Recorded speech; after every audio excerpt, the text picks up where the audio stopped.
Hello friends, आज मैं जो मोटिवेशन का एक वीडियो बना रहा हूं और बड़ा ही इंटरेस्टिंग है ये। इसको आप पूरा आखिरी तक देखिए, क्योंकि कबीरदास जी के जो दोहे हैं उनसे हम क्या मोटिवेशन ले सकते हैं, क्या सीख ले सकते हैं, ये मैं आपको बताऊंगा।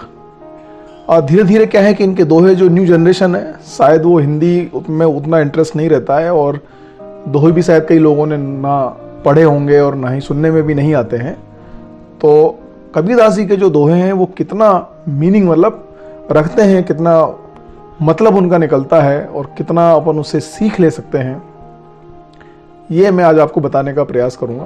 और हर एक दोहे का बहुत ही सरल भाषा में उसका अर्थ मैं आपको बताऊंगा, जिससे हम क्या सीख सकते हैं ये आप देखिए।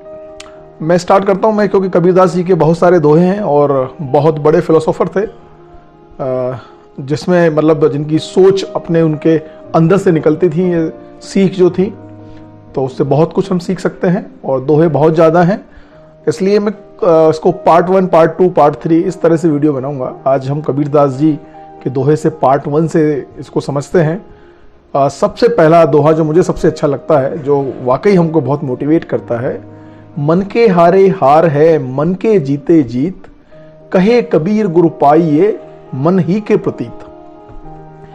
इसका सीधा साधा है कि हमारे साथ घटने वाली हर एक घटना, अब सोच के देखिए, पहले वो हमारे विचारों में, हमारे मन में आकार लेती है और उसके बाद वास्तविक धरातल पर वो घटित होती है।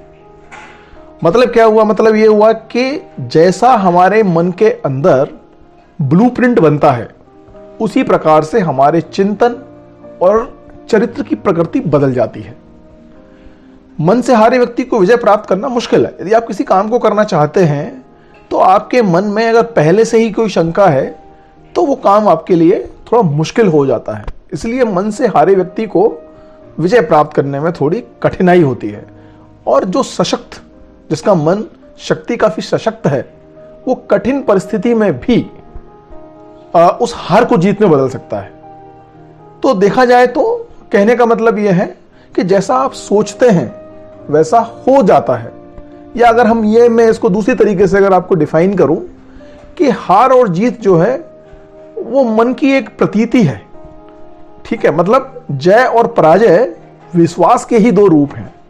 अगर आपको जीतने का विश्वास है तो आप जीत जाएंगे, और यदि आपको हारने का विश्वास है तो फिर आप हार ही जाएंगे। तो नेचुरली जब हम किसी काम को करने बैठे हैं तो हमें क्या करना चाहिए? हमें जीतने का भाव हमारे अंदर होना चाहिए। हमें यह पूरा विश्वास अपने ऊपर होना चाहिए कि हम इस काम में जीत ही जाएंगे। दूसरा दोहा एक देखिए, बड़ा इंटरेस्टिंग दोहा है, जो हम सबको जिस चीज से समस्या होती है उसके लिए कबीरदास जी एक अलग ही तरीके से उसको डिफाइन करते हैं। दोहा को आप ध्यान से सुनिए। निंदक नियरे राखिए, आंगन कुटी छवाए, बिन पानी साबुन बिना निर्मल करे सुभाए। हम सब जानते हैं कि जो लोग हमारी बुराई करते हैं, हम उन सब लोगों से चिढ़ते हैं, हम सब उनसे दूर भागना चाहते हैं।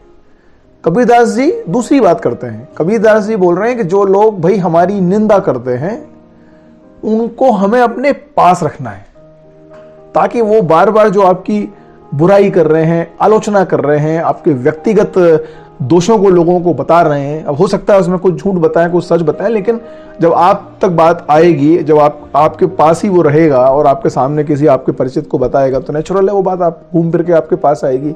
तो हो सकता है कुछ वो ऐसी आपकी व्यक्तिगत बुराइयां बता रहा है जो आप नहीं देख पा रहे हैं, और यदि आप धीरे धीरे उसकी व्यक्तिगत बुराइयों को पे काम करने लग जाएं, उस पर ध्यान देने लग जाएं, उनको ठीक करने लग जाएं, तो आपका एक ट्रांसफॉर्मेशन हो जाएगा। ठीक है ना? यानी आप एक जो कहते हैं कि बिन पानी बिन साबुन निर्मल करे सोहा, यानी बिना पानी और बिना साबुन के आप बिल्कुल निर्मल व्यक्तित्व तो आपका बन जाएगा। ऐसा कबीरदास जी का मानना है, और मेरा भी ये बिल्कुल दृढ़ विश्वास है कि आप अपनी आलोचना करने वालों पर कभी क्रोध मत कीजिए। मेरे हिसाब से उससे बड़ा हितैषी कोई नहीं है। जो वाकई अगर आपकी आलोचना करता है, अगर वो सही आलोचना करता है, जो गलत करता है तो आप उस पर ध्यान मत दीजिए, और सही कर रहा है तो आप अपने करेक्टिव मेजर्स लीजिए। आप तो नेचुरल है कि आप अपने आप के व्यक्तित्व को निखार लेंगे। ठीक है, और आप धीरे धीरे इंप्रूव करेंगे। तीसरा दोहा है इनका कि जो तिल माही तेल है, जो चकमक में आग, और ऐसे घट घट राम है, दुनिया देखे ना है। कबीरदास जी का बड़ा इंटरेस्टिंग मतलब रहता है जो हम कभी समझ नहीं पाते। जो तिल माही तेल है का क्या मतलब है कि तिल में तो तेल होता ही है, हमेशा रहता है। और जो एक चकमक पत्थर होता है, क्योंकि अब पहले लोग जंगलों में रहते थे और आग जलाने के लिए जब कुछ नहीं मिलता था तो वो एक चकमक पत्थर आता है, उसी को आपस में घिस के आग जला लेते थे। तो उनका मतलब है कि जैसे तिल में तेल होता है और चकमक में भी पत्थर की आग पहले से रहती है, मतलब उसके अंदर ही है, वो उसके अंदर सदैव आग जलाने की जो शक्ति है उस चकमक के पत्थर में विद्यमान है। वैसे ही यदि अगर आप भगवान की बात करें, परमात्मा की बात करें, तो नेचुरली वो सृष्टि के कण कण में मौजूद है, विराजमान है। और ये बात गीता में श्री कृष्ण कह चुके हैं कि मैं कण कण में हूं, ठीक है ना। और जो हम उसे बाहर इधर उधर ढूंढने का प्रयास करते हैं, उसकी बजाय रियली अगर अपन सच्चाई पे चले, नेक नियति पे चले, अच्छे कामों में अपना दिमाग लगाएं, तो आपको ये सब करने की जरूरत नहीं है। मतलब है कि भाई भगवान तो हर एक कण कण में मौजूद है, आप सिर्फ अपने अच्छे काम पे धीरे ध्यान दीजिए। अगला एक बड़ा इंटरेस्टिंग है जो अपने आप में काफी हमें सीख भी देता है और हमें मोटिवेट भी करता है कि धीरे धीरे रे मना, धीरे सब कुछ होए, और माली सींचे 100 घड़ा, ऋतुआए फल होए। बड़ी करेक्ट बात है। कई बार हम किसी काम में बहुत झटपट परिणाम चाहते हैं, अभी किया और यूं हमें उसका परिणाम मिल जाए। तो कबीरदास जी कहते हैं कि भाई कुछ काम के लिए आपको धैर्य रखना पड़ेगा, आपको थोड़ा इंतजार करना पड़ेगा।